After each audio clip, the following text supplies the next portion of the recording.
반갑습니다. 자, 같이 합장하시고 우리 발보리심 개송 같이 한번 하고 본문을 하도록 하겠습니다. 따라 하시면 되겠습니다. 어머니이신 일체 생명들이 항상 평안하고 행복하기를 바라며 이들을 돕기 위해서 완전한 깨달음을 얻겠습니다. 네, 바로 하시고.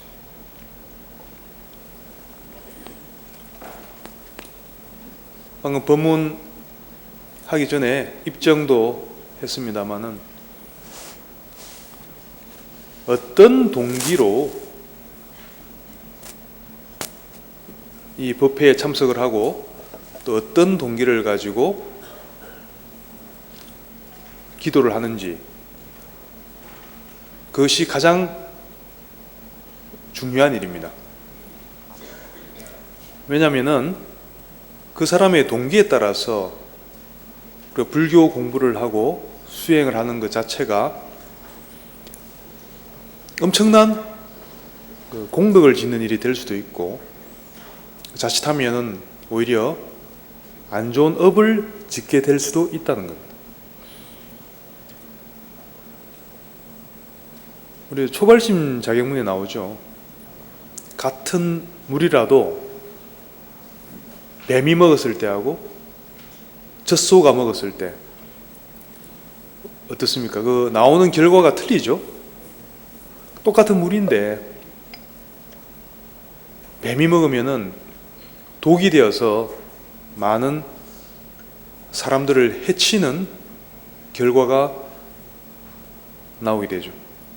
젖소가 먹으면은 우유가 되어서 많은 사람들을 살리는 또 그런 역할을 합니다. 같은 물인데. 그래서 어떤 동기를 가지고 하느냐, 이것이 우리가 과연 뱀의 의도를 가지고 하느냐, 젖소의 의도를 가지고 하느냐 결정이 되는 겁니다. 그래서 법문 한 자락을 듣더라도 올바른 동기를 가지고 들었을 때는 단 5분을 듣더라도, 그리고 기도를 하더라도 단 5분을 하더라도 바른 동기를 가지고 했을 때는 거기에는 무량한 업장이 소멸되고 동시에 무량한 공덕이 생길 수가 있는 것입니다. 그럼 어떤 동기를 가지고 우리가 매사에 임해야 되느냐? 바로 처음에 했었던 그 발보리심 개송에 다 드러나 있습니다. 나 자신만을 위한 것이 아니라 과거에는 한 번 이상 나의 어머니였었던 일체 중생들, 일체 생명들, 이분들이 다 같이 평안하고 다 같이 행복하기를 바라는 이 한 마음으로, 이것이 동기가 되어서 내가 부처님과 같은 깨달음을 얻기 위해서 공부를 하고 수행을 하는 것입니다. 똑같이 불교 공부를 하더라도 그것이 나 혼자만의 해탈을 위해서 할 수도 있고 나 혼자만의 이익을 위해서 할 수도 있습니다. 그 반면에 일체 생명들을 위해서 위하는 마음으로 경전 한 구절을 읽는다면 그 자체는 부처님과 같은 그런 무량한 공덕이 생길 수가 있다는 것입니다. 똑같은 시간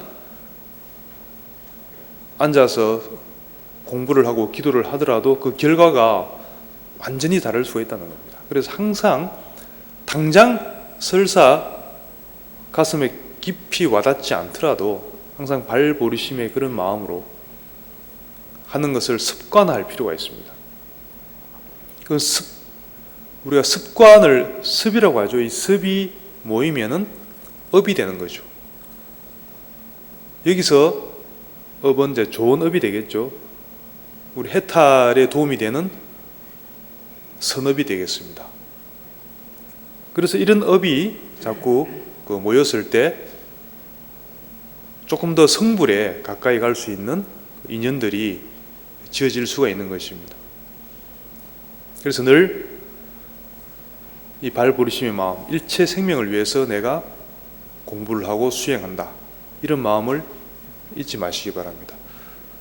꼭 절에 왔을 때뿐만 아니라, 경전을 읽을 때뿐만 아니라, 집에서 예를 들어 설거지를 하더라도, 설거지할 때도 이 설거지 그릇을 씻을 때도요, 이 그릇이 깨끗해지는 것과 같이 내 마음의 모든 업장도 소멸되어서 다시 일체 중생들을 도울 수 있는 공덕이 지어지기를 원하는 마음으로 설거지를 했을 때는 그 설거지하는 것 자체가 어마어마한 또 기도가 될 수가 있는 겁니다.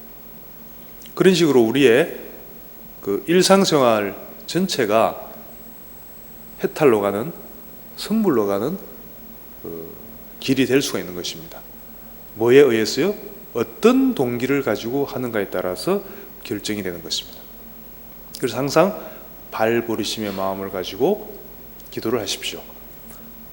구체적으로 말씀드리면은, 예를 들어 법당에 와서 기도를 시작하기 전에 급하게 헐레벌떡 와서 바로 기도하시는 것보다는 잠시 단 5분이라도 앉아서 마음속으로 발언을 하십시오. 발버리심의 발언을 하십시오. 꼭 그 문구 그대로 아니라도 그런 내용의 발언을 하시면 되는 겁니다. 발언을 하시고 기도를 하시면은 그 기도 자체가 그런 발버리심의 기도가 되겠죠.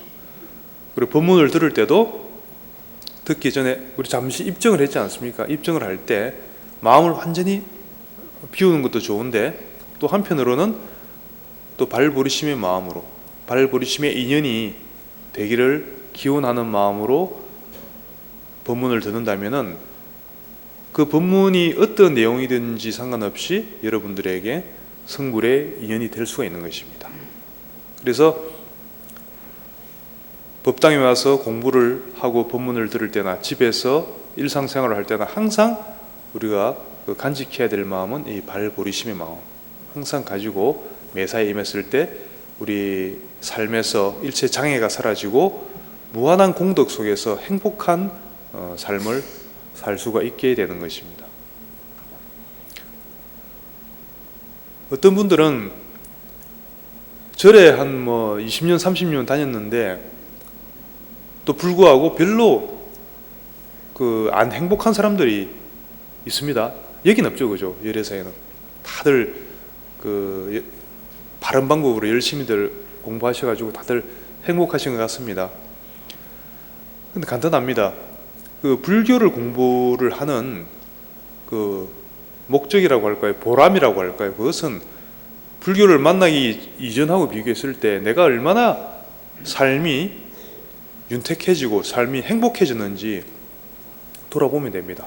만약에 불교 대학도 하고 철야정진도 하고 열심히 기도하고 했는데도 내 삶의 현장에 돌아갔을 때, 가정이나 직장 삶의 현장에 돌아갔을 때 여전히 스트레스는 스트레스대로 다 받고, 여전히 화병은 화병대로 다 생기고, 우리 남편 얼굴만 봐도 막 우라가 치밀어 오르고, 여전히 그렇다면은 그 불교 공부한 보람이 어디에 있겠습니까?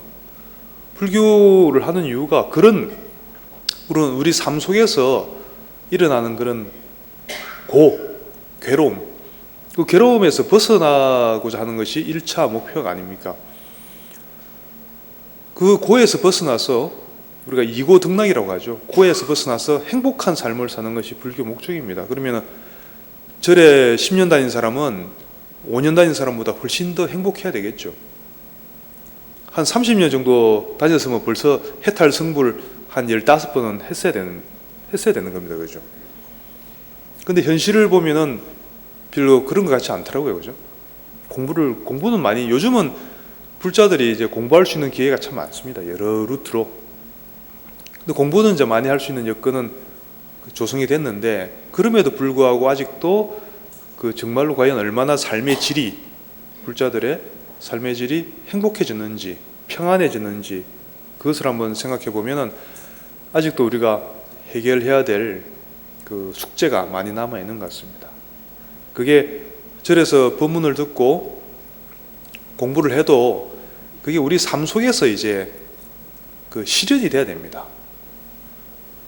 삼법인 법문을 듣고 이제 사무량심 법문을 듣고 뭐 그런 게 이제 어떤 건지는 다들 아시지 않습니까? 다들 공부들을 하셔가지고. 근데 법문 들어가지고 저 법당 문당 나가는 순간 잊어버리면은 그게 별로 그 의미가 없겠죠. 당장 집에 가서 나를 그 우라통 터지게 만드는 우리 남편, 자식들 봤을 때 봤을 때 느낌이 벌써 달라지기 시작해야 되고, 그렇게 해서 내가 그들에게 대하는 그 태도가 달라졌을 때, 그래서 그 서로의 관계가 개선돼 나갈 때, 좋은 방향으로 개선돼 나갈 때 우리가 이런 공부를 하는 보람이 있는 것입니다. 자, 그러면은 이제 발보리심에 이제 마음을 가지고 항상 생활을 하는데요. 조금 더 구체적으로 이제 들어가 보면요. 우리 일상생활 중에서 첫 번째로, 이건 가장 기초적이면서도 그 중요한 그 요소가 될 텐데요. 정말 우리 그 관계 속에서 첫 번째로 우리가 갖추어야 될 요건이 뭐겠습니까? 법문을 듣거나 또는 우리 가족 간의 관계에서도 우리가 먼저 가져야 될 태도라고 할까요? 요즘 많이 방송에서도 부쩍 많이 강조되고 있는 부분이기도 합니다. 첫째로 잘 들을 줄 알아야 됩니다. 이게 첫째입니다. 경청이죠, 경청. 요즘 그런 말 많이 들어보셨죠? 경청과 공감. 지금 여러분들 앉아서 이제 법문을 듣고 계시지만은 다들 이제 경청들 하고 계시죠. 그렇지만 또 한번 돌이켜 보시면은 얼마나 내가 경청을 하고 있는지, 저 스님의 법문을 지금 경청을 하고 있는지 한번 스스로 점검을 해 보십시오. 잘 듣는다는 것, 경청을 한다는 것은 어떤 의미겠습니까? 왜 경청이 안 되는 걸까요? 그거는 내 마음 속에 여러 가지 망상들, 잡념들이 많이 있는 상태에서 상대방 말을 들으면 그거는 경청이 아니죠. 내 분별심이라는 필터를 거쳐서 들으면은 정말로 상대방이 전하고자 하는 메시지가 무엇인지, 그리고 정말 상대방의 그 마음 상태가 어떤지, 이런 것을 우리가 캐치를 할 수가 없습니다. 다 놓치게 되어 있습니다. 그래서 법문을 들을 때도요,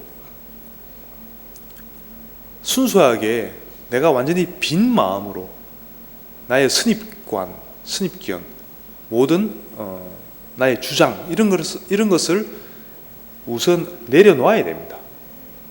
잠깐이라도 완전히 내려놓은 상태에서 완전히 어린아이와 같은 마음으로, 말 배우기 이전에 갓난아이와 같은 마음이 되어서 법문을 들을 수 있어야 됩니다. 정말로 그렇게 순수한 마음으로 법문을 들으면요, 정말로 그런 일이 일어날 수 있습니다. 법문을 듣다가도 바로 깨달음을 얻는 그런 일이 일어날 수가 있습니다. 우리 경전에 보면은, 그리고 선어록에 보면은 숱하게 그런 일화들이 많이 나와 있습니다. 부처님의 법문을 듣자마자 그 자리에서 바로 아라한이 된다든지, 그 자리에서 바로 깨친다든지, 그런 일들이 일어날 수 있는 이유는요, 그만큼 마음이 순수한 상태, 나라고 하는, 나의 주장이라고 하는 것이, 나의 견해라고 하는 것이 완전히 비워진 상태, 내려놓은 상태에서 그 법문을 듣기 때문에 그 즉시 그 선지식의 법문에 개합이 될 수가 있는 겁니다. 그럼 만약 여러분들이 몇십 년을 법문을 들어도 한 번도 개합이 되어보지 못했다는 것은, 그것은 무슨 의미겠습니까? 여러분들의 법문을 앉아서 듣고는 있지만은 정말로 100% 내가 어린아이와 같이 순수한 마음으로 듣고 있지 않다는 겁니다. 법문을 하는 그 법사가 중요한 게 아닙니다. 이 법사가 사실 엉터리로 막 법문하더라도 이 자리에서는 어쨌든 부처님 말씀을 가지고 이야기를 할 수밖에 없지 않습니까? 그러면은 여러분들 입장에서는 그것을 잘 듣기만 하면요, 설사 법사 스님이 좀 잘못 법문을 하시더라도 지나가는 말 한마디에라도 여러분들이 깨달음을 얻을 수가 있는 것입니다. 그것이 곧 경청의 힘입니다. 그리고 법문을 들을 때는 그렇고요. 그러니까 이 경청의 자세, 이 힘이 없으면 진정으로 불교 공부를 입문을 할 수가 없는 거겠죠. 그래서 항상 우리 불교 공부를 해서 성취해가는 과정을 설명할 때 제일 처음에 항상 들을 문, 문사수 이렇게 이야기하는데 항상 듣는 것부터 시작하잖아요. 잘 들어서 잘 마음에 새겨서 그것을 잘 실행을 해서 성취하는 과정이 우리 불교 공부해가는 과정입니다. 그래서 무엇보다도 경청, 어떻게 보면 참 너무나 당연한 말인데도 잘 되지 않는 게 생각보다 그렇게 쉽지 않은 게 이 경청입니다. 항상 내 마음이 듣다 보면은 내 마음에 뭔가 어떤 분별심이 딱 일어나게 되어 있습니다. 법문을 들을 때도 그렇고요. 그리고 여러분들 일상생활 중에 예를 들어 가정에서 특히 그게 어렵죠. 부부간에 예를 들어 대화를 하다 보면은 특히 이제 부부 싸움할 때 상대방 말을 잘 경청을 할 수 있으면은 거의 대부분의 문제는 해결될 겁니다. 그렇지 않습니까? 왜 그게 해결이 되지 않고 서로 갈등이 있는데, 서로 성장 배경이 다른 사람이 만나서 살고 있는데 아무리 사랑한다 하더라도 똑같을 수는 없거든요. 차이가 있을 수 있습니다. 그러다 보면은 의견 차이가 있고 그게 싸움이 날 수가 있는 거거든요. 어떻게 보면 그게 당연한 겁니다. 그러면 그 순간에 자기 주장만 하면서 상대방을 굴복시키려고만 하다 보면은 한쪽은 뭔가 이제 피해자가 생기겠죠. 또 그러면 피해자는 또 계속 피해자로 남고 싶겠습니까?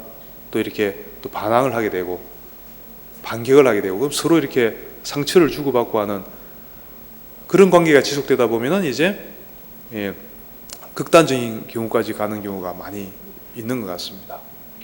근데 그런 경우에도 한 번 정도라도 차분히 앉아서 상대방이 하는 말, 상대방이 나에게 하고 싶어 하는 말, 그게 말이 되든 안 되든 따지지 말고 한번 그대로 경청할 수 있는 그런 시간을 가진다면 아마 경청이란 것은 그때는 상대방 입장에 되어서 최대한 이해하려고 노력하면서 듣는 거죠. 그렇게 했을 때는 정말 공감을 할 수가 있겠죠. 저 사람은 비록 내 생각과는 다르지만 저렇게도 생각하고 저렇게도 느낄 수 있겠구나. 최소한 이 정도는 우리가 공감해 줄 수 있지 않습니까? 그러다 보면은 사실 그 과정에서 이미 그 과정을 거쳐서 어떤 결론을 도출해내는 것이 아니라 그렇게 대화하는 과정에서 이미 한 90% 정도 이상은 해결이 된다 그래요. 경험들 해보셨죠, 많이? 몇 년 전에 그거와 관련해서요, 그런 방송 프로그램에서 본 적이 있는데, 무슨 스페셜 프로그램에서요, 미국의 존 가트만 박사가 이제 부부 치료라고 해서 그 관련해서 이렇게 실험을 하는 걸 본 적이 있는데, 실제로 부부 싸움에서 이혼까지 가는 그 커플들을 3,000쌍을 가지고 연구를 해봤더니 그 재밌는 것이 그 사람들이 이혼까지 가는 이유가요, 부부 싸움하는 그 내용 자체가 아니라 부부 싸움하는 방식, 방법에 있더라는 거죠. 예를 들어 고부간의 갈등 흔히 있지 않습니까? 그러면 그거에 대해서 서로 이제 그 의견 차이가 있어서 싸움을 하는데 몇 마디 주고받고 하다 보면은 어느 순간 인신공격으로 가게 되죠. 뭐 당신 집안이 원래 그렇게 그렇게 머리가 나빠서 그래. 이렇게 이러고 상대방 가만히 있습니까? 그러면 야, 그럼 너는 어쩌고 저쩌고 이렇게 서로 이제 원래 처음에 그 시작했던 그 주제는 온데간데였고 좀 싸우다 보면 그래 안 됩니까? 전혀 엉뚱한 소리들 하고 있죠. 이제 완전히 상대방을 인신공격하는 어떻게 해서든지 상처를 주려는 그런 식으로 이제 싸우는 방식이 변하기 때문에 거기서 이제 우리가 빈정 상한다 그러지 않습니까? 빈정을 상해서 그때부터 이제 대화가 아니죠, 이미. 그렇게 해서 이제 파국으로 가게 되는 겁니다. 그래서 그 현명하게 부부 싸움하는 방법을 이 사람은 이제 제시를 했었습니다. 그래서 부부 싸움을 하되 예를 들어 인신공격을 하지 않는다든지 항상 그 상대방을 존중하는 어투를 쓴다든지 절대로 그 공격하는 말투, 욕이라든지 이런 건 절대 해서는 안 되고요.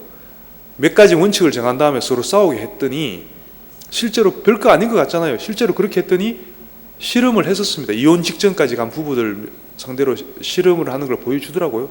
대화 방법만 바꿨을 뿐인데 그게 한두 달 지나니까 완전히 그 집안 분위기가 바뀌더라고요. 서로 상대방을 이해하게 된 거죠. 그러니까 벌써 그 과정, 그런 대화하는 과정에서 이미 거의 문제가 대부분 해결이 되더라는 거죠. 그래서 거의 다시 신혼부부처럼 이렇게 그 애정이 회복이 되어서 살아가는 것을 볼 수가 있었습니다. 그래서 그 경우에도 첫째는 보니까 경청이었습니다. 내 마음을, 내 주장, 내 견해를 잠시 내려놓고 완전히 또 버리라는 게 아니잖아요. 잠시 내려놓고 상대방 말을 충실하게 들어보는 겁니다. 비록 그게 말이 안 되는 것 같아도 왜 저 사람이 저렇게 말이 안 되는 소리 하는지 그거를 한번 느껴보라는 거죠. 그러면 또 이해할 수 있거든요. 공감이 갈 수가 있거든요. 그런 식으로 해서 서로 대화를 하다 보면은 특히 우리 가까운 사이, 부부라든지 자녀와의 관계에서 뭔가 진정으로 해결될 수 있는 그런 그 계기가 될 수가 있다는 것입니다. 그래서 보통 우리 그 경전에는 어떻게 그 이야기하냐면은 이렇게 이야기합니다. 바르게 듣는 방법은 이거는 참고로 하십시오. 첫 번째는 집중을 해라. 당연한 이야기죠. 집중을 하라는 이야기는 내 견해를 다 내려놓고 열심히 경청하라 그 이야기죠. 집중을 하고 두 번째가 순수한 동기를 가지고 들으라. 또 지금까지 했던 이야기죠. 정말 나의 이기심을 위한 게 아니라 상대방을 진정으로 이해하기 위한 내가 상대방을 사랑하는데 정말로 뭔가 지금 문제가 있잖아요. 그러면 상대방을 이해하고 싶은 이 동기를 가지고 그 대화를 하라는 얘기죠. 들으라는 얘기죠. 그리고 그것을 그 대화한 내용에 대해서는 절대 잊어버리지 말아야 됩니다. 상대방이 나한테 뭘 이야기하고 싶은지.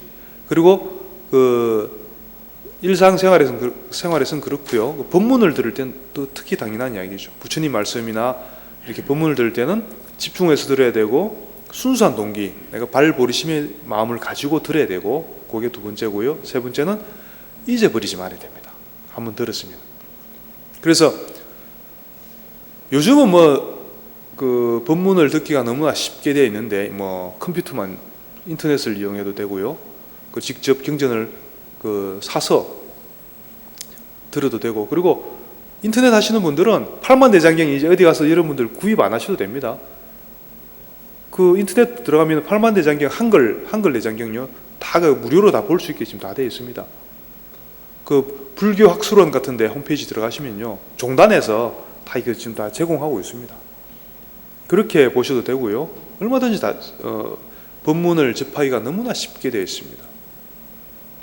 그런데 그러다 보니까 또 이게 너무 쉽게 접하다 보니까 이게 귀한 줄을 잘 모르는 것 같아요. 옛날에는 어떻습니까?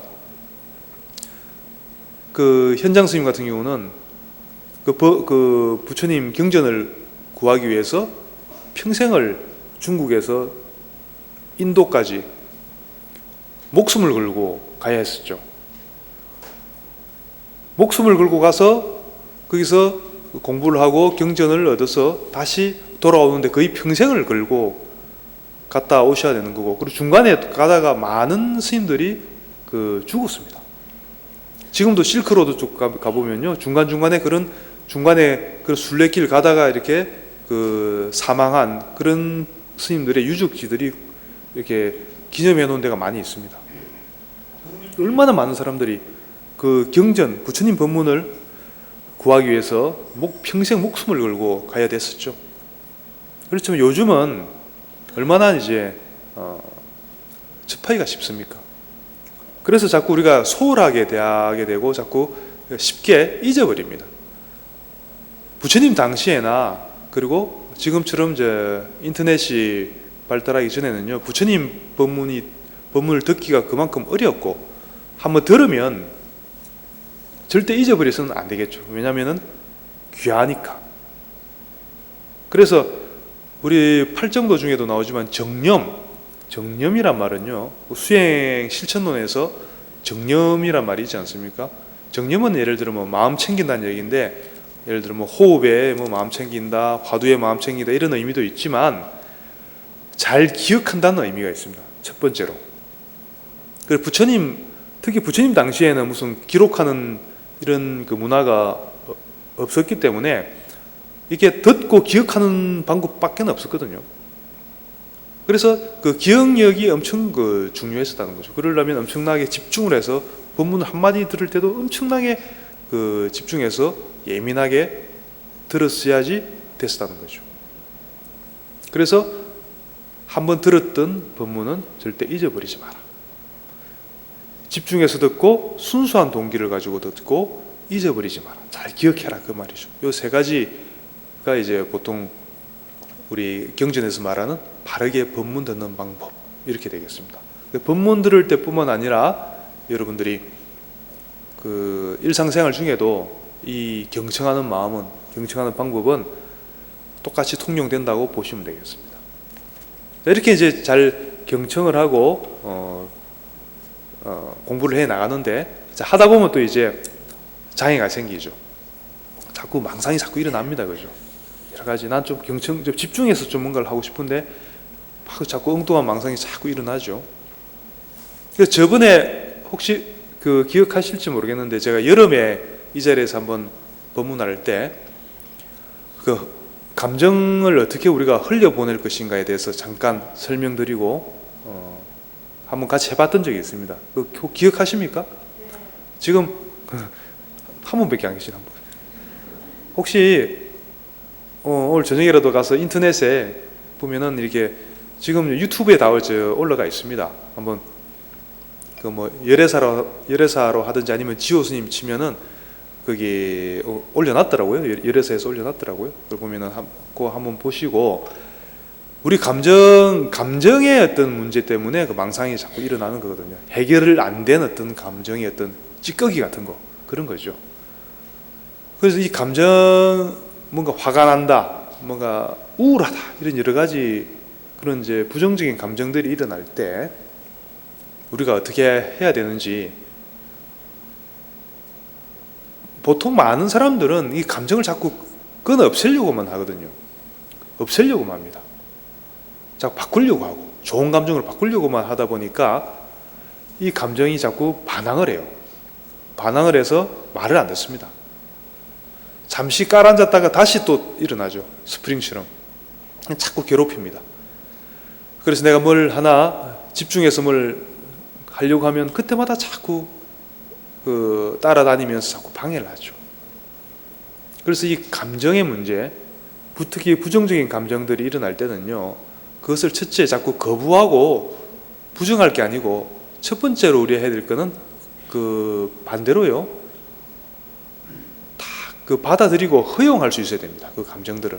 내가 예를 들어 화가 날 때는 화가 나는 것을 끊어 없애려고 하지 마시고요, 지금 내가 화가 나고 있구나, 화라는 감정이 지금 일어나고 있구나, 그렇게 그 나의 감정을 객관화시켜서 이렇게 바라볼 수 있어야 됩니다. 객관화 딱 시켜서 바라보면서 그것을 먼저 인정을 해야 됩니다. 아, 화가 나고 있구나. 뭐 그럴 수도 있지. 이렇게. 그러면 안 돼가 아니고, 아, 지금 화가 나는구나. 그러면 그럴 수도 있지. 하고 자기 감정에 대해서 항상 객관화할 수 있어야 됩니다. 객관화해서 그것을 받아들일 수 있어야 됩니다. 그래서 항상 좀 뭐랄까, 이 부정적인 감정들도 다 내 안에서 일어나는 거잖아요. 그러니까 어떻게 보면 나의 자식과도 같은 겁니다. 뭐랄까, 말 안 듣는 말썽꾸러기 자식과 같은 겁니다. 그렇다고 우리가 버릴 수는 없잖아요. 그러니까 인정하고 받아들이는 겁니다. 받아들일 때 우리 마음은 정말 이상한 속성이 있습니다. 약간 청개구리 속성 같은 게 있거든요.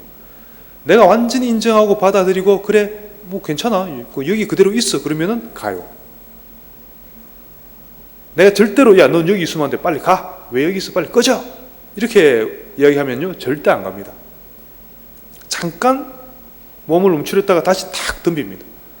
그렇지만 반대로 내가 완전히 허용하고 받아들이면요, 괜찮아, 이렇게 괜찮아라고 말하십시오. 괜찮아라고 이렇게 이야기하면은 내 감정에 대해서 그걸 객관화시킨 다음에 좀 따뜻한 말로 자꾸 대화를 하세요. 괜찮아? 뭐 그럴 수도 있지. 이렇게 자꾸 이야기를 하면요, 이상하게 스르륵 이렇게 녹아버립니다. 그 감정 자체가. 완전히 허용하면 오히려 녹아버립니다. 그러면 저절로 녹으면서 스르륵 이렇게 사라져 버리겠죠.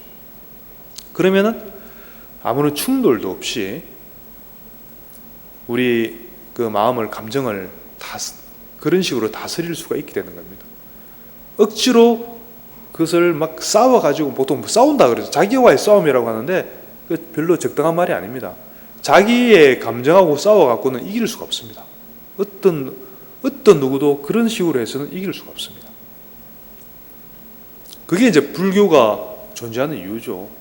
감정하고 싸워서 이길 수가 없는데, 그러면은 어떻게 되느냐? 그게 바로 이제 정념, 이렇게 받냐, 이렇게 불교에서 이제 그런 방편들이 나오는 겁니다. 어떻게 보느냐? 우선은 부정하지 말고 나의 부정적인 감정들을요, 따뜻한 시각으로 보십시오. 따뜻하게 보면서 이렇게 감싸 안으십시오. 그렇게 해서 그 감정들을 녹일 수 있어야 됩니다. 그러면은 그 감정들이 순간적으로 변환이 되면서 이렇게 사그러지든지 아니면은 이렇게 따뜻한 마음으로 또 바뀝니다. 내가 억지로 바꾸는 게 아니고 감정 스스로 그렇게 바뀌는 속성이 있습니다. 그래서 우리 감정은 청개구리 속성이 있다. 내가 완전히 허용해서 오픈하면 오히려 스스로 사라지는 속성이 있습니다. 그것을 잘 아시고요. 한번 오늘부터라도 부정적인 감정이 일어날 때는 한번 해보세요. 그냥 괜찮아, 이렇게 말을 하시면 됩니다. 마음속으로 자기 감정에 대해서 왔구나, 그러면 괜찮아, 뭐 그럴 수 있어, 그러세요. 충분히 여기 있어도 돼, 같이 있어, 이런 마음으로 괜찮아, 이렇게 말하십시오. 그러면 조금 있으면 좀 뭔가 풀이 죽는다 그럴까요? 사그러지거든요. 사그러지면은 또 이야기하는 거죠. 가려고? 그러면서 그럼 잘 가? 이렇게. 괜찮아? 잘 가. 이 두 가지만 기억하시면 되겠죠. 한번 해보세요. 그러면 아주 기가 막힌 방법입니다. 전혀 여러분들 감정하고 싸우실 필요 없고요. 힘도 한 개도 안 들고요. 아주 마음도 따뜻해지면서 감정도 해결이 됩니다. 이런 식으로 해결이 되는 거지, 억지로 강제로 해서 되는 게 아닙니다. 그래서 마음이 좀 사그러지면 이제 마음이 평안해지고 고요해질 거 아닙니까? 마음이 평안해지고 고요해지면은 그 상태 자체도 아주 훌륭한 마음 상태죠. 빈 마음으로, 고요한 마음으로 계속 있어도 됩니다. 우리가 바른 정진, 팔정도에서 말하는 바른 정진이라는 건 뭐냐 하면요, 부정적인 것은 이렇게 흘려보내고 비우라는 것이 첫째고요. 또 그것만 이야기 안 합니다. 뭔가 우리가 또 개발해야 되는 게 있습니다. 이렇게 마음을 키워야 되는, 정장해야 되는 마음이 있습니다. 그게 뭐죠? 우리가 개발하고 정장해야 되는 마음은 그것을 우리가 사무량심, 네 가지 무량한 무한한 마음이다. 사무량심이라고 해서 그게 바로 쉽게 말하면 자비심은 우리가 자꾸 키우고 개발하고 정장시켜야 될 마음이 자비심입니다. 사무량심은 자비희사 네 가지를 말하는 거죠. 자비심하고 희는 이제 다른 사람이 잘 되는 걸 내가 더불어 기뻐해 주는 마음이고, 사는 그 모든 것을 바탕으로 했을 때 오는 평정한 마음을 우리가 사 이렇게 말하는 거예요. 자비. 우선은 자비 두 가지, 자심과 비심 두 가지를 이야기할 수가 있겠습니다. 이 자비심을 늘 또 우리가 또 정장시켜야 됩니다. 그리고 평상시에 이것이 아주 중요하고 우리 불교 수행 성불로 가는 길에서도 빠뜨릴 수 없는 가장 중요한 것이고, 꼭 그렇게 거창하게 생각을 안 하더라도 우리가 일상 삶에서 우리가 정말로 얼마나 행복하게 살아가느냐, 얼마나 행복하느냐 못하느냐를 결정하는 것도 바로 이 사무량심에 있습니다. 제가 오늘 여기 열애사 오기 위해서 아침에 지하철을 타고 오는데 제가 아는 어떤 비구니 스님이 저한테 이제 카톡을 보냈더군요. 카톡 내용은 너무나 좋은 글귀가 있다고 저한테 이제 보내줬는데, 그게 뭐였냐면은 스티브 잡스 아시죠? 스티브 잡스가 왜 세계적인 과일 회사 사장 아니었습니까? 애플이라고 하는 사과를 그렇게 많이 팔았나 봐요. 그래서 애플 회사 돈을 또 엄청나게 많이 벌었다네요. 그 사람이 이제 췌장암으로 죽었는데, 어쨌든 이제 성공하고 출세로는 세계 거의 최고라고 할 수 있는 사람 아닙니까? 근데 그 사람이 죽기 직전에 마지막에 남긴 글이 있습니다. 그 글에서는 뭐라고 참 묘한 어떤 그런 법문을 하더라고요. 죽기 직전에 병원에 있으면서 이제 마지막으로 남긴 글이 있습니다. 그 내용은 한마디로 뭐라냐면, 자기가 평생 살면서 엄청난 돈을 벌었고 성공, 출세의 거의 최고 정점을 찍었는데 죽기 직전에 가만히 생각해 보니까 굳이 그렇게까지 할 필요가 없었다는 겁니다. 스티브 잡스 말 그대로 하면요, 그냥 먹고 살 정도의 돈만 있으면은 그 다음에는 다른 걸 했었어야지 됐었다. 본인은 그렇게 이야기를 하더라고요. 계속 돈 버는 것만 할 게 아니고 어느 정도 먹고 살만해지면은 기본적인 생존만 되면은 다른 걸 했어야 됐었다는 거죠. 그게 다른 게 뭐냐면은 조금 더 가족들을 좀 더 사랑하고 주위 사람들을 조금 더 대인 관계에서 조금 더 내가 사랑하는 것을 실천하는 게 좋았을 것 같다. 그런 얘기를 의미심장한 말을 하더라고요. 본인은 또 어떤 이야기를 하냐면은 평생 성공만 바라보고 살아왔는데 그러다 보니까 굉장히 삐뚤어진 인간이 되었다. 그렇게 다른 사람들은 좀 그렇게 안 했으면 좋겠다. 그래서 가능하면은 우리의 삶에 우리가 살아간다는 게 얼마나 귀중한 시간인지를 모르는데 이 삶의 시간을 조금이라도 더 주위 사람, 내 가족들이나 내 주위 사람들을 사랑하는데 많은 시간을 보내면서 사랑을 실천하는데 살아가는 것이 가장 중요하다고 생각한다. 이게 스티브 잡스의 마지막 말입니다.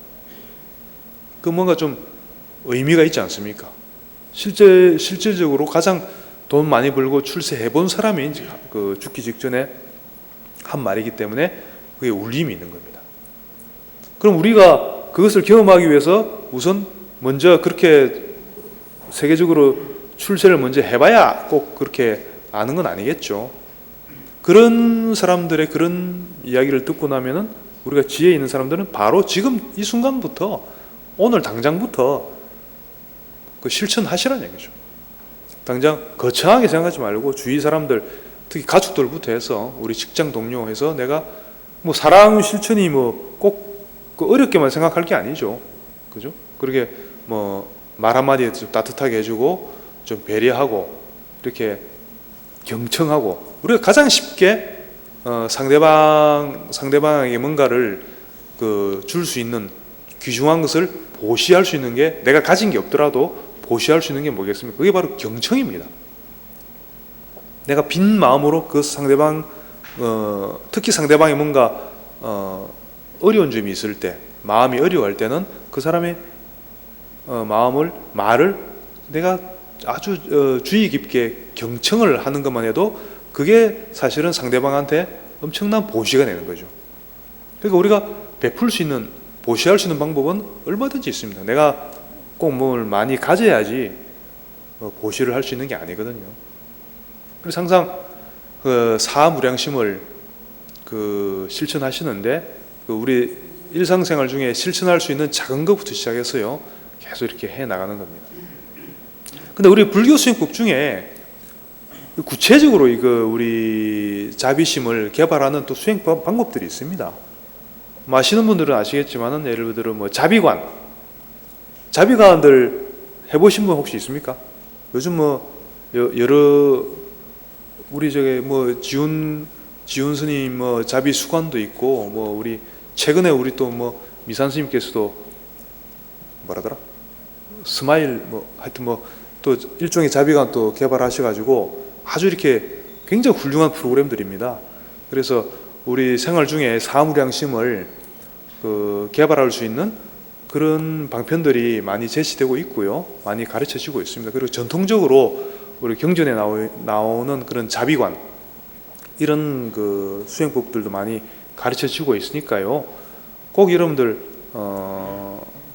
실천들 하시기 바랍니다. 그리고 요즘 인터넷이 참 좋은 게요. 인터넷에 들어가서 자비관 쳐보면요. 다 있습니다. 다 여러분들이 마음만 있으면은 다 배울 수 있고요. 그것을 여러분들 끌로 만들 수가 있습니다.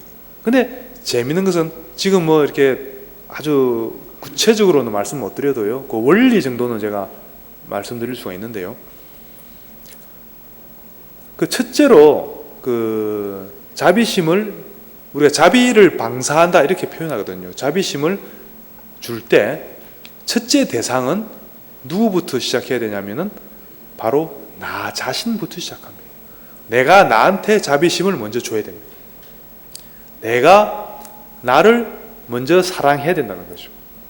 왜 그러냐면은 내가 나를 비하하고 나를 미워하면서 다른 사람들한테 자비심, 사랑을 줄 수가 없습니다. 그건 불가능합니다.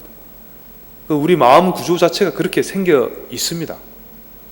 그래서 내 자신을 정말로 따뜻하게 감싸안고 내 자신을 따뜻하게 자비심으로 볼 수 있는 사람만이 상대방한테 똑같은 것을 줄 수가 있습니다. 그래서 내 자신부터 시작하라는 거죠. 보통 자비관 할 때는 그러죠. 내 자신의 모습을 눈앞에 떠올리고요. 먼저 마음속으로 말을 하는 겁니다. 내가 항상 평안하고 행복하기를. 방법은 간단합니다. 내 자신의 모습을 앞에 떠올리고요. 그 모습에게 이렇게 축원을 하는 겁니다. 그래서 정말로 내 자신이 평안하고 행복해진 모습을 상상을 하는 겁니다. 그래서 그런 느낌이 들면요. 그 다음에는 누구를 하냐면은 그 대상을 바꾸는 거죠. 그 다음에는 내가 가장 존경하는 내 주위 사람 중에 평상시에 가장 존경하고 내가 사랑하는 사람 한 사람을 떠올려서 그러면 쉽겠죠. 축원해 주기가 쉽겠죠. 똑같이 이분이 가장 평안하고 행복하기를 바랍니다 하면서 이렇게 또 축원을 해줍니다. 그게 되면은 실제로 그런 느낌이 들면요. 그 다음에는 최고로 존경하는 분보다는 조금 덜하지만 그래도 내가 사랑하는 사람, 내가 좋아하는 사람, 친구도 좋고요. 다 좋습니다. 내가 친한 사람 중에 한 사람 떠올려서 또 이렇게 똑같이 합니다. 그럼 또 금방 쉽게 그런 느낌이 들겠죠. 그런 느낌이 중요합니다. 그래서 그게 잘 되면 그 다음에는 이제 친하지도 않고 좋아하지도 않고 미워하지도 않는 사람, 주위 사람 중에 어떤 사람이 있을까요? 아파트 경비원, 세탁소 아저씨, 많이 있겠죠. 평상시에 항상 마주치지만 내가 좋아하지도 않고 싫어하지도 않는 버스 기사라든지 뭐 이런 분들을 또 떠올리면서 똑같이 하는. 그러면은 앞에서 해오던 그 관성의 힘이 있기 때문에 쉽게 됩니다. 그죠? 그래서 해서 그런 마음을 느껴보고, 그까지 되면 그 다음에는 이제 내가 조금 살짝 좀 불편한 관계에 있는 사람, 내가 많이 엄청 미워하는 건 원수는 아닌데 만나면 뭔가 조금 편하지 않은 사람 있지 않습니까? 주위에 또 그런 사람, 약간 좀 까칠한 사람, 그런 사람 한 사람 떠올리면서 또 충분히 똑같이 이분이 이해하려고 하세요. 충분히 이 사람이 평안하고 행복해지기를 하고 그 사람 입장에서 한번 대보기도 하고요. 이러면서 그 사람한테 또 똑같이 축원을 해주는 겁니다. 그게 되면은 그 다음 뭐겠습니까? 이제 아시겠죠? 그 다음에는 좀 내가 많이 미워한 사람, 나한테 좀 한때 해코지를 했다든지 좀 많이 미워했던 사람 중에 떠올리면서 똑같이 하는 겁니다. 그래서 정말로 그런 축원하는 자비의 마음이 일어나면 계속 하는 겁니다. 근데 하다 보면은 이 대목에서 도저히 저 인간만큼은 내가 도저히 내한테는 자비심 못 주겠다. 저 인간 생각만 하면 뭐 치가 떨린다. 그런 느낌이 계속 일어나면은 계속 하시면 안 되겠죠. 즉시 앞단계로 다시 돌아가서 자비심으로 다시 또 이렇게 해야지, 억지로는 하시는 거 아닙니다.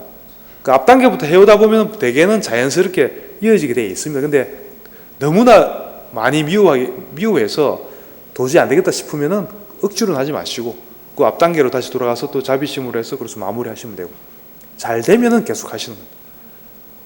그래서 좀 미워하던 사람한테 잘 되면 그 다음에는 철천지 원수, 나의 뭐 원수, 나의 부모를 뭐 살해했다든지 그 정도까지 그도 가능해야 됩니다. 떠올려갖고 결국은 처음에 말했지만 이분도 과거 생에 언젠가는 나의 어머니였을 때가 있었고 나에게 엄청난 은혜를 줬던 분이다, 이런 걸 떠올리면서요. 그래서 또 한번 해보는 겁니다. 지금은 비록 원수라는 인연이지만 과거에는 나의 그 어머니였을 때가 있었다는 것을 상기하면서 또 한번 해보는 겁니다. 그래서 잘 되면 계속 진행하시고 안 되면 억지로 하지 마시고 다시 앞단계로 돌아가시고 그런 식으로 하시면 됩니다. 그래서 계속 내 마음속에 자비심이 그렇게 실제로 해보시면요, 집에 와서 이렇게 앉아서 눈 감고 한번 해보세요. 꼭 이렇게 해보시면요, 그 방금 일러드린 순서대로 하시면은 제대로 처음엔 잘 안 될지도 모르는데 좀 하다 보면은 이것도 숙달이 되거든요. 그러면 이제 우리 가슴 속에서 자비심이 이렇게 막 펑펑 나올 때가 있습니다. 그러면 계속 그렇게 하시면 됩니다. 그래서 원수까지 정말로 내가 안아줄 수 있을 정도로 자비심이 일어났다.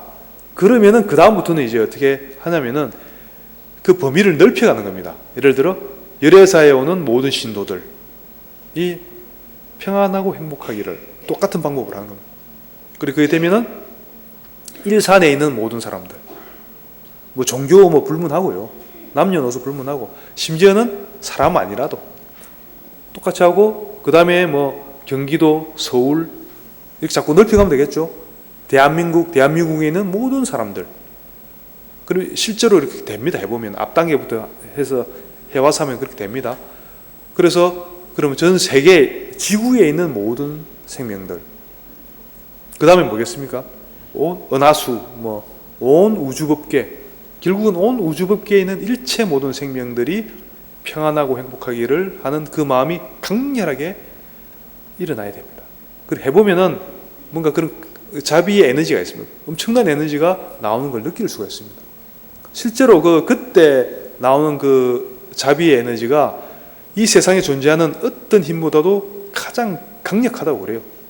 단순히 자비심으로 끝나는 게 아니고 그게 힘이 생깁니다.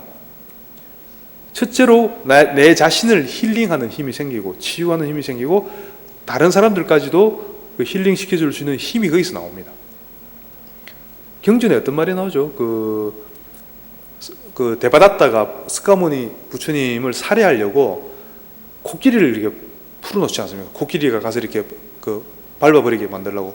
그리고 미친 코끼리가 막 쫓아오죠, 부처님한테. 그때 부처님이 어떻게 했죠? 부처님이 막 창 들고 이렇게 코끼리하고 싸웠습니까? 안 그랬죠. 그때 부처님이 하셨던 게 자비방사를 했다 그래요, 코끼리한테.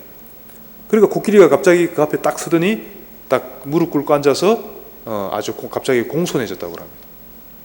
이게 이런 게 자비심의 힘이고 실질적인 이런 힘이 있다는 거죠. 자비심에.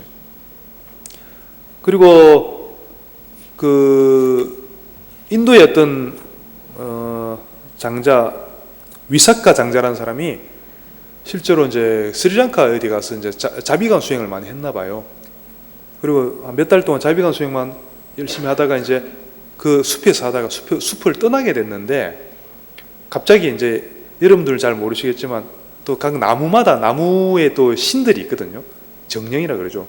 그 목신들이 갑자기 나타나서 막 울면서 떠나지 말라고 애원을 하더랍니다. 이분한테. 그렇게 왜 그러냐고 물어보니까 목신 말이 당신이 여기 와서 자비관을 하는 동안에는 그 에너지가 이 주위에다 영향을 끼쳐서 그 신들의 세계, 그 천신들의 세계죠. 그 신들의 세계가 너무나 평안했다는 거죠. 아무 싸움, 그전에는 싸움도 많이 하고 막 지지고 볶고 하다가 그분이 그 위사타 장자가 이때는 이제 스님이죠. 자비관을 할 때는 그 에너지로 인해서 다 같이 너무나 평안해져서 그 에너지로 인해서 다 같이 아무 싸움도 없이 너무나 행복하게 평안하게 몇 달 동안 살아왔다는 거죠. 근데 지금 이분이 떠나면은 다시 또 예전으로 돌아갈 거가 이제 걱정되니까 그게 너무나 두려우니까 제발 떠나지 마시라고 계속 여기 계시면서 이렇게 좀 수행 정진해 달라고 이렇게 부탁을 합니다. 목신들이. 그러니까 그러냐면서 그래서 또 계속 그 자리에서 계속 수행을 하세요. 해갖고 나중에 해탈까지 하십니다. 이런 일화에서도 나오듯이 우리가 가지는 그 자비심의 힘이 단순히 내 생각이 아니고요. 거기는 엄청난 에너지가 실제로 실리고 이 에너지가 방사가 된다 그래요. 바깥으로 영향을 미친다고 합니다. 여러분들 한번 각자 자비관을 열심히 하면서 한번 정말로 그런지 안 그런지 한번 실험을 해보세요. 그래서 경전에는 자비경에는 자비관의 공덕을 자비관을 하면 어떤 공덕이 있는지에 대해서 이렇게 이야기하고 있습니다. 첫째, 편안히 잠을 잘 자고 즐겁게 깨어나며 악몽을 꾸지 않는다. 솔깃하죠. 그리고 사람들이나 사람 아닌 존재들의 보호를 받는다. 이 이야기입니다. 아까 목신 같은 천신들이 보호를 해준다는 겁니다. 그렇기 때문에 불의의 사고나 장애가 없게 되겠죠. 그리고 불이나 독 또는 무기의 해를 입지 않는다. 같은 이야기죠. 여러 가지 우리가 그 해를 입을 수 있는 환경이 많지 않습니까? 그런 가운데서도 그런 해를 피해갈 수 있는 힘이 거기서 생기는 겁니다. 왜냐하면 천신들이 보호를 해주기 때문에 그렇답니다. 그리고 쉽게 선정을 이룰 수 있고 표정은 늘 평안하고 밝으며 임종시에 죽을 때도 마음이 흐트러지지 않는다. 이런 공덕이 있다고 하고요. 이 부처님이 직접 하신 말씀입니다. 그 설사 높은 경지를 얻지 못한다 하더라도 최소한 죽은 이후에 최소한 범천의 세계에 태어날 수 있다. 천상의 세계 중에 가장 그 수준이 높은 그 범천의 세계에 태어날 공덕은 최소한 된다는 겁니다. 이 자비관만 열심히 해도. 그리고 이 훌륭한 수행을 우리 살아있는 동안에 굉장히 행복하게 우리가 성공적인 삶을 살 수 있고 우리가 크게 설사 해탈 열반을 하지 못한다 하더라도 그 다음 생에는 범천 세계 이상에 태어날 수 있는 그런 수승한 공덕이 생긴다는 거죠. 이게 자비 희사 사무량심의 공덕입니다. 그러니까 여러분들 오늘 배운 발보리심, 이 사무량심의 거의 그 종결이 바로 이 발보리심입니다. 사실 발보리심, 사무량심, 그리고 감정을 어떻게 그것을 위해서 우리가 감정을 잘 흘려보낼 것인가, 이런 것에 대한 제가 말씀을 오늘 쭉 드렸는데요. 제가 뭐라고 했죠? 잊어버리지 말라고 했죠. 잘 기억하시고요. 꼭 여러분들 감정 흘려보내기 하고 괜찮아 잘가 이제 말씀드렸죠. 하고 그리고 이 자비관, 오늘 말씀드린 자비관 수행을 열심히 실천하셔서 집에서 꼭 성공적인 그런 불교 수행자로서 거듭날 수 있기를 바라겠습니다. 자, 그러면 마지막으로 우리 발보르신 계속 한 번 더 하고 오늘 법문을 마치겠습니다. 자, 어머니이신 일체 생명들이 항상 평안하고 행복하기를 바라며 이들을 돕기 위해서 완전한 깨달음을 얻겠습니다. 예, 승불하십시오.